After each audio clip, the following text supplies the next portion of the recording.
Mixing with Mike, plugin of the week comes from Apogee. It's Clearmountain's 8068. 8068 is a Neve console dating back to the 1970s. The channel strip EQ that was built into that console is a 31102. And what it is essentially is very much like a 1084 in terms of the frequency response, the high Q, the frequency selections, particularly on the high shelf, and the high Q switch, which was added in. So that was an adaptation from the 1073 low frequency shelf. So you still have the same 3-band EQ, and then you have the high pass filter and low pass filter. So very much like the 1084, exacting in terms of frequency response. Now, the basic setup of it here with this console, and as I understand it, this was a console that was in the power station, and Bob Clearmountain, who has a very long and illustrious career of mixing big records, going back, I don't know, 5 decades, and still moving along with his this studio, is just, his track record is just unbelievable. And apparently he got a hold of this console or purchased it from the power station, and it's part of his setup. And so Apogee has emulated it. I thought they did an amazing job on it. When I first called up, anytime I call up like one of these vintage emulations, I'm always a little bit curious, or suspicious about it, whether it's going to work or not, what's it going to sound like. And I called this up, and it just was magic right from the beginning. And you'll see and hear that in a bit. Just to kind of go over the graphic interface just real quick, we have a line input, so line input gain, a mic input gain. Now you could switch between mic or line here. This is connected to an auto gain stage. So if we select the mic setup, then this engages with the auto selection. So as I adjust the gain here, this will compensate the output. So if we wanted to overdrive something just to kind of get a more aggressive sound, then this would do the automatic gain makeup. This does not work with the line setup. So this is disabled with the line setup. So there's no makeup gain there. And then you have the fader, which is emulated as well. So they emulated the full signal path, the line amp, the preamp, mic preamp, all the gain stages, obviously, in the EQ, and the fader path as well, because that's part of the sound. So essentially here we have a high shelving EQ, 3 selections, 10, 12, 16K. The EQ gives you, I don't know, what is it, like plus minus 15 or plus minus 16 dB on the booster attenuation. There's a mid-band booster cut, has the high Q switch in. So with the high Q switch in, it gives you plus minus 18 dB. With it out, it's plus minus 12 dB. And then you have the familiar frequency selections, if you're familiar with the 1073 or the 1084.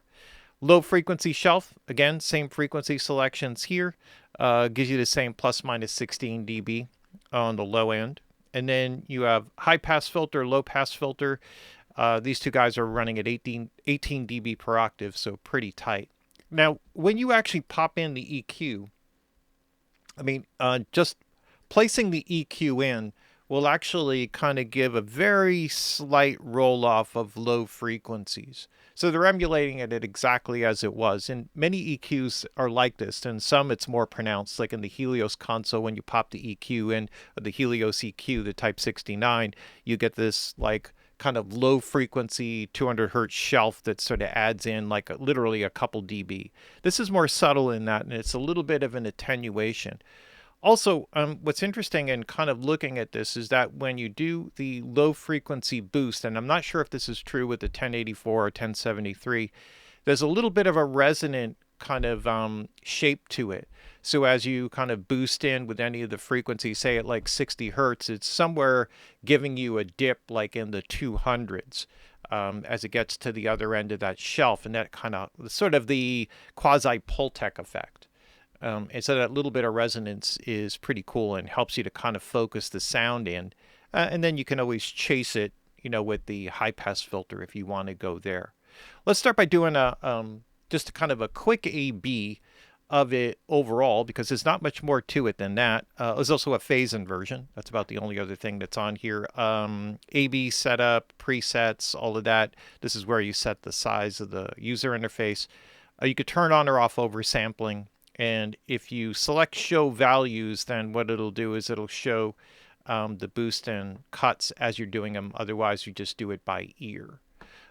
So I usually like that off. Less stuff kind of showing up on the display as I'm doing the demonstration. Let's kind of do a quick A/B here. I'm just going to A/B this in and out just so you can kind of get a sense for overall what it sounds like. Now, this is, other than the vocal having a little bit of compression on it, this is just raw levels and penning and just this channel strip. Okay, on here.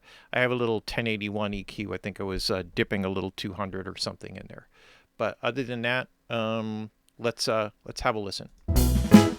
They're building cars that drive themselves now, sending civilians into space.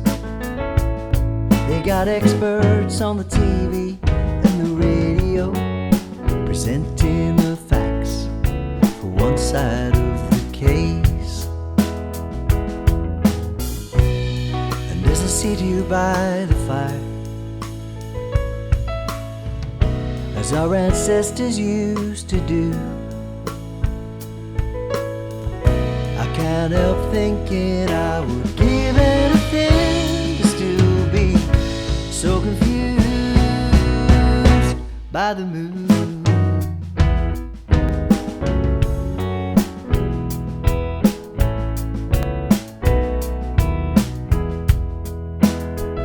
Right, so get a sense of like just the openness and clarity. It's an interesting thing in taking a look at this. This does actually have on the top end a bit of a roll off on, so when you start to get up to like about 15K or so, it starts to roll off in a pretty steep way on the high end.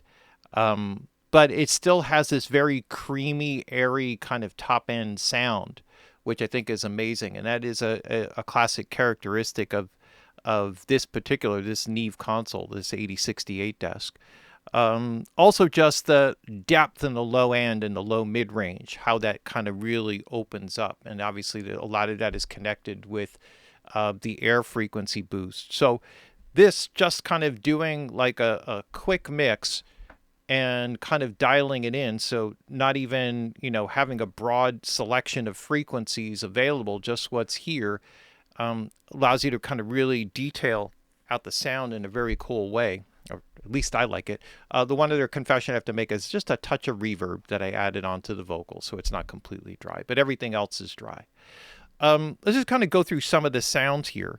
With the drums, just boosting into 60 hertz here, but kind of chasing it a little bit with 45 just to kind of focus it into that frequency. But I wanted to, because there was plenty of low end on it. But let's just kind of listen to it with the full drum kit in. Let's see.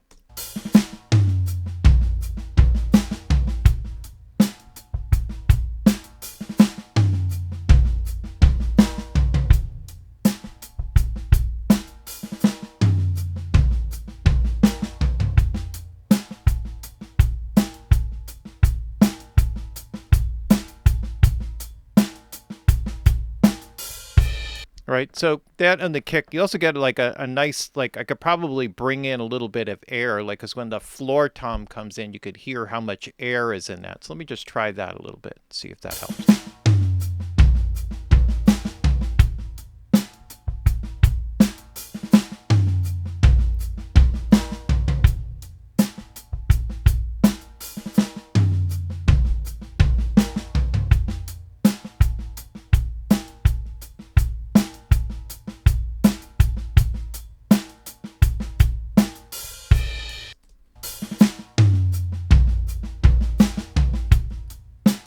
Right, and so a classic thing here just with the toms, and this has a lot of tom energy in it.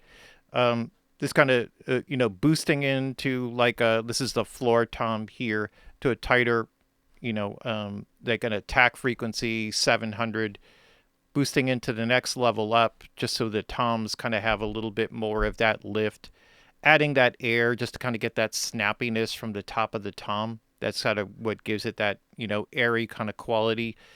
Low frequency boost, very similar to the kick drum, right? Because it's getting sort of a similar fundamental frequency, or that's about as close as you can get. And then boosting in higher, and again chasing it on the bottom end just to kind of keep it from sounding woofy on that end. Um, on the overheads, just kind of bringing in some air. The overheads, just kind of should really kind of lift the air of the kit, and that should help the low end to kind of sink. And I think you'll be able to hear that here. I'll just show you that real quick.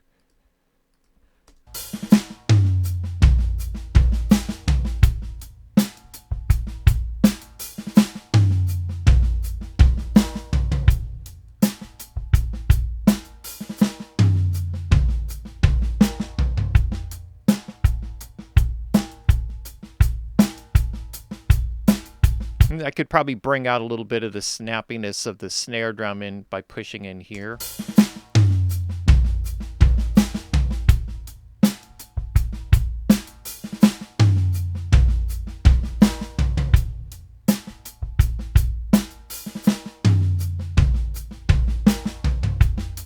And speaking of the snare here, I could just, it looks like I boosted right into that frequency already. So I could save a little bit of that airiness on the overheads, or that snap on the overheads, because there's plenty of it that typically gets up there, and kind of get a little bit more of a solid imaging frequency here.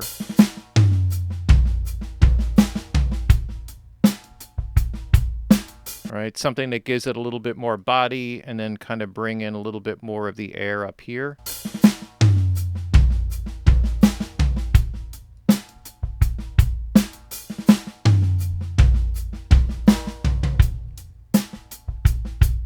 Here, and then just doing kind of a little bit of a low end boost, chasing that just to kind of get some of the kick out, which never really phases right with the overheads. And just pretty straightforward with this. It's also typical, I think it's already been compensated for, that the overheads are out of phase with the snare, unless you start messing with the auto align or one of those types of things.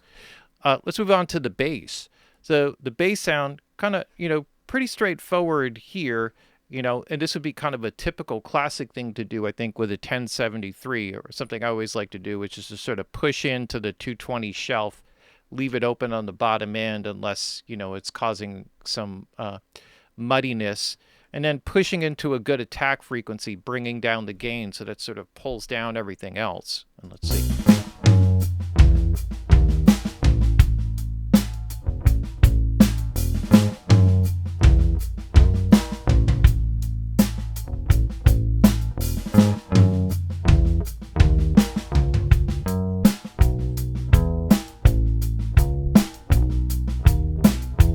And if that gets a little too pointy, you could always take the high Q switch out. It not only narrows the Q, but it also increases the boost in that particular frequency range by a bit.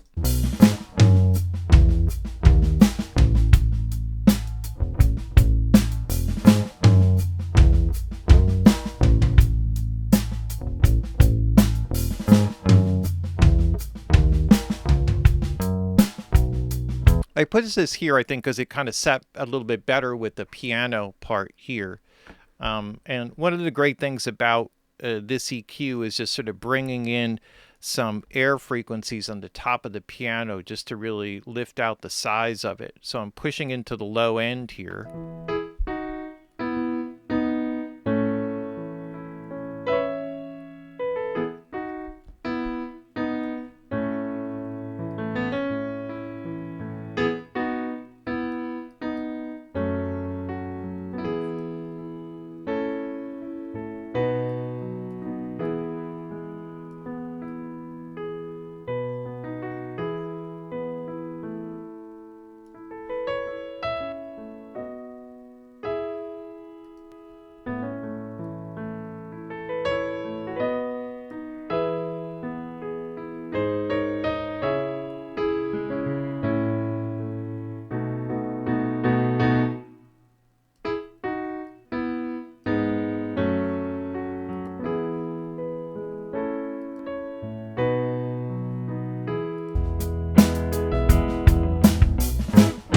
These algorithms really know me.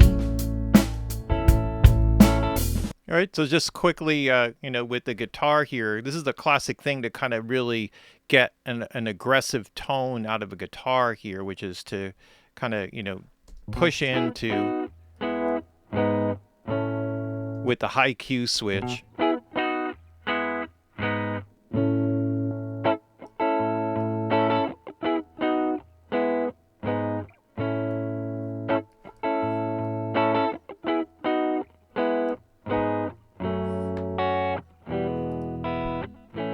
Or, to kind of get a more natural tone, which is a little bit of what I went for here. But being aggressive with that is one way to really kind of dig out a tone from a guitar if it sounds a little flat. They're building cars that drive themselves now.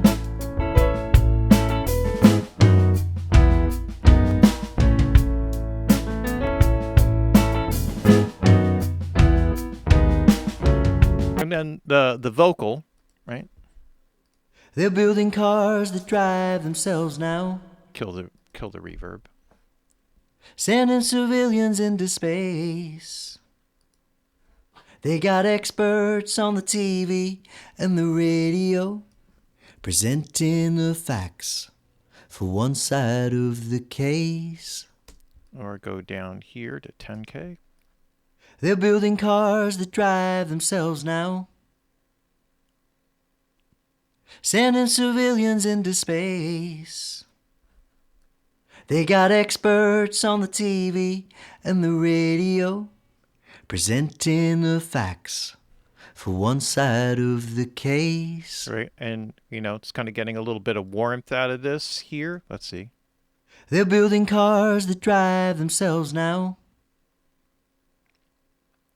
Sending civilians into space. They got experts on the TV and the radio, presenting the facts. Let's see what that sounds like in the track.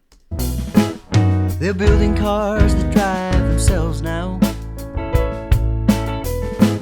Sending civilians into space. They got experts on the TV and the radio, presenting the facts for one side of the case. Just incredibly musical. Like you could just get like a completely different tone on the vocal there. Get all the air you want on it. In the vocal itself, it has a sibilance issue just straight up. So obviously you have to do something along those lines. But just in terms of bringing out naturalness, warmth, mid-range presence, like all of those things are just so easy to kind of dial in. And there are not a lot of EQs and not a lot of even vintage emulations where as you throw it up track by track, everything just feels really musical. And this one I think has really nailed it. And it makes a lot of sense. If Bob Clearmountain is going to put his name on a plugin, just given his history and knowledge of mixing, and all the amazing records that he's worked on, then no one's going to make it sound great. And so this one is 100% a winner from my opinion. And just from the first track that I threw it up on and started EQing, it's like, everything just kind of comes together with it. So can't recommend this one enough. This one really blew my mind. I didn't expect it. And as soon as I put it up on the first track, it was like, okay, this is one you hit the purchase button on right away. Plugin of the week from Apogee. A surprise one. Clearmountain's 8068. Check it out.